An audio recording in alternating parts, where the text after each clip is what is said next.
উপলক্ষে গুরুত্বপূর্ণ কিছু বক্তব্য দিলেন হাসনাত আব্দুল্লাহ। অসাধ্য ব্যবসায়ীদেরকে নিয়ে ভিডিওটা দেখুন এবং শেয়ার করুন। আসসালামু আলাইকুম সবাইকে।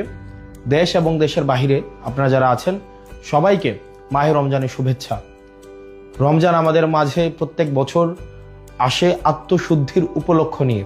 আমাদের যেই জড়া কুরিপু, পরহিংসা, পরশ্রী কাতরতা, রাগ, ক্ষোভ সব কিছুর ঊর্ধ্বে উঠে আমরা যেন আমাদের ইফতার, আমাদের সাওম, আমাদের তারাবি এই প্রত্যেকটি উপলক্ষের মধ্য দিয়ে আমরা যেন আত্মশুদ্ধির উপলক্ষ খুঁজে নিতে পারি।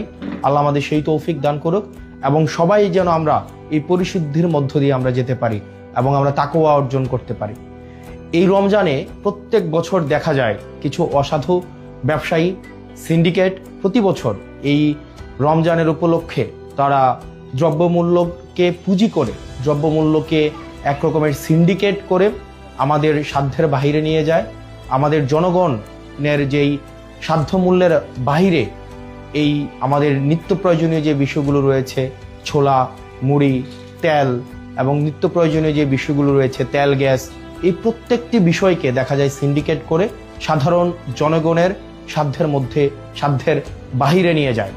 আমরা সরকারের কাছে আহ্বান থাকবে যেন এই সিন্ডিকেট, মাফিয়া, লুটেরা এবং চাঁদাবাজদের বিরুদ্ধে বিগত সময়ের